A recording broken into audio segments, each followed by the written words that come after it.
Hi guys, welcome back to my channel. Kung bago na kayo sa channel ko, ako nga pala si Annalyn Tapa. Welcome kayong lahat. At kung hindi pa kayo nakapag-subscribe, i-click nyo lang ang subscribe button sa baba at pakiclick nyo na rin ang bell notification para ma-notify kayo sa lahat ng mga videos na i-upload ko. Kung bago lang kayo sa channel ko guys, nag-upload ako ng mga video tips, video tutorial, nang sa ganun ay may share ko ang kaalaman ko sa kapwa ko YouTubers, lalong-lalo na sa mga new YouTubers na nagsisimula pa lang gumawa ng kanilang channel. Hi guys, kamusta na kayong lahat? So sa video na ito guys, share ko sa inyo ang pinakamadaling paraan kung paano ba mag-upload ng inyong mga videos sa inyong mga YouTube channel. So ang gamit natin dito guys is YouTube Studio na app. So pwede na tayo guys mag-download, mag-upload ng ating mga videos gamit ang Studio apps. So sa hindi pa nakaalam ng Studio guys, ito yung itsura niya. So pwede siya sa Android, pwede siya sa iPhone. Ang gamit ko always is Android. So kapag hindi nyo pa na-install sa inyong mga mobile, punta lang kayo sa Play Store kapag mga Android user kayo. So ito siya guys is may-ari din ito si YouTube din ang may-ari nito guys para mapapadali sa ating mga content creators. Kasi dito guys pwede tayo maglagay ng mga thumbnail, mag-edit ng ating mga title. So lahat dito guys at dito natin din makikita yung ating analytics sa ating YouTube channel. So i-open na natin pag na-install nyo na. So wait lang natin guys. So dito natin guys makikita yung ating mga revenue, ating subscriber views, yung ating mga content. Pwede tayo dito makapag-reply ng mga comments, makapag-delete ng mga comments. So dahil ang topic natin is kung paano mag-upload ng video, is punta dito guys sa taas. So nakikita nyo ito guys, plus. So i-click nyo na yung plus. Then, mapupunta tayo sa ating gallery. So, maghanap lang ako dito guys, ang halimbawa ko sa inyo. So, halimbawa guys, dito ako sa download. Dito, pupunta tayo sa gallery. So, halimbawa lang naman ito guys. So, halimbawa itong video na ito. So, halimbawa lang ito guys ha. Depende sa inyo kung ano yung video na i-upload nyo sa inyong YouTube channel. So,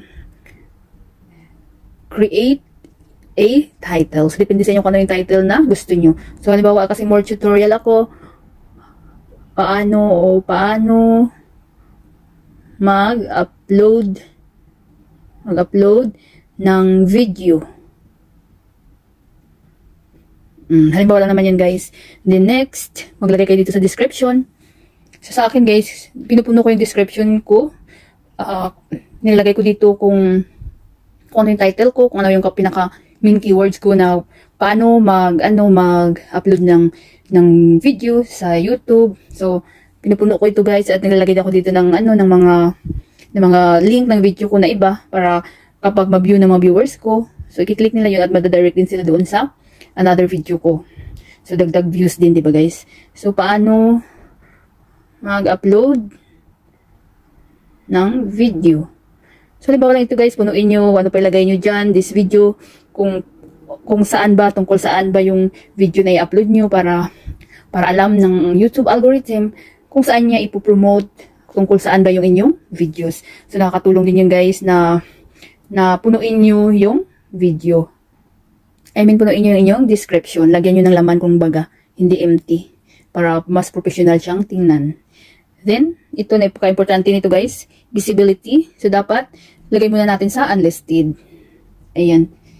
Para kapag may mga copyright, may mga problema yung yung video na in-upload nyo, so hindi siya mapapublish at hindi siya kaagad masayang yung views, di ba? Pag may mga mali doon sa inyong video.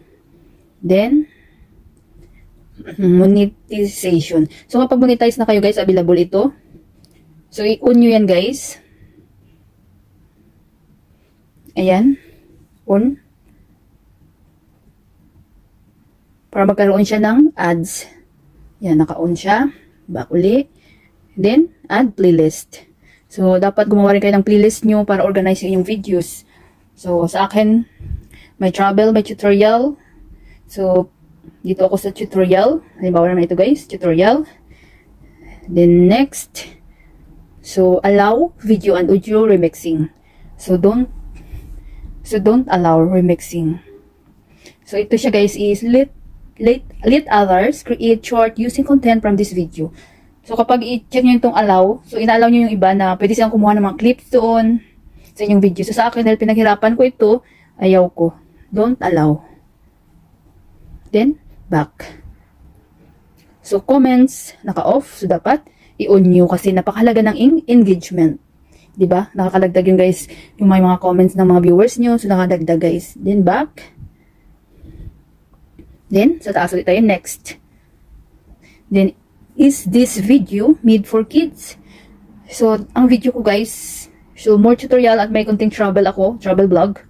So, sa akin is, always no, it's not made for kids. Ayan, napaka-importante dito guys. Pero kung about sa kids ang inyong content, so, i-yes nyo. Then, ito na guys, i-click nyo itong upload video.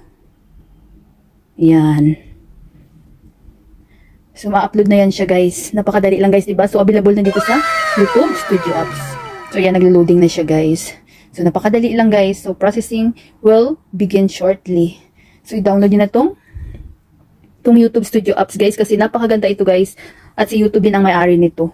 So, dito nyo makikita yung inyong mga analytics, comments, yung mga earning nyo, dashboard. Pwede kayo mag-reply ng mga comments, mag-delete ng mga comments, ano ng mga thumbnail, maglagay ng thumbnail, mag-edit ng inyong mga title, description, maglagay ng mga tags. So, dito lahat guys. So, ipapakita ko sa inyo guys. Content. So, ayan siya guys. Yung ating na-download. So, i-click natin yan.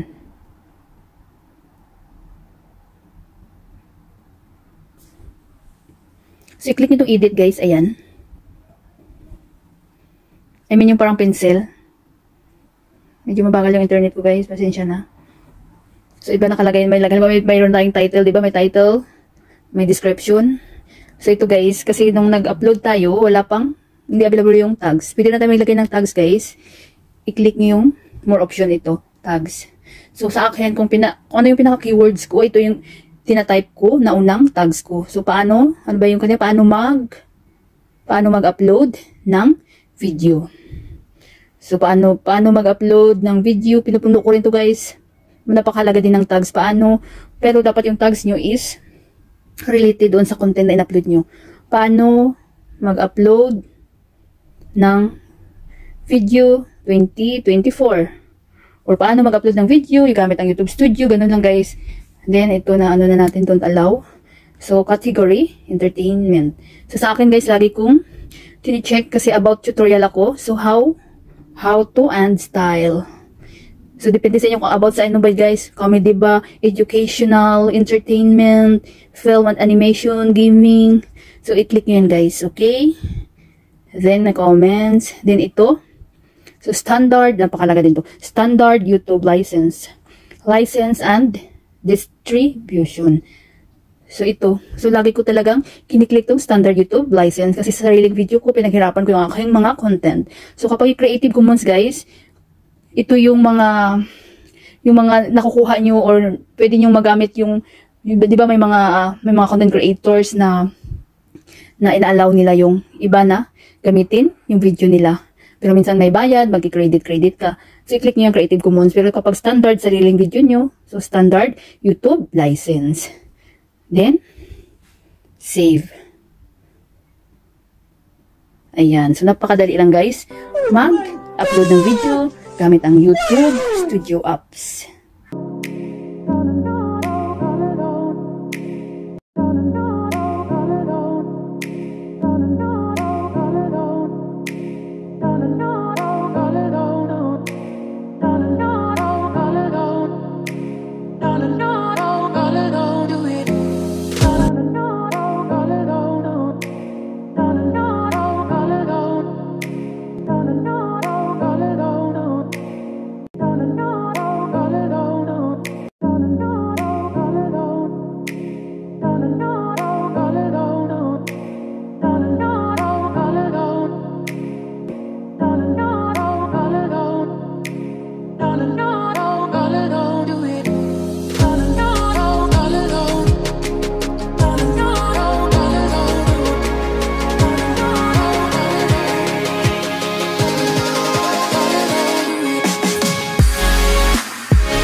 Sana guys may natutunan kayo sa video tutorial ko na ito at maraming salamat sa panonood. Kung meron kayong mga question, suggestion, and request, just leave a comment down below. At huwag niyong kalimutan mag-like, share, comment, at kung hindi pa kayo nakapag-subscribe, i-click niyo lang subscribe button sa baba at pakiclick niyo na rin ang bell notification para ma-notify kayo sa lahat ng mga videos na i-upload ko. Always be happy guys, be positive, avoid nega. See you next time.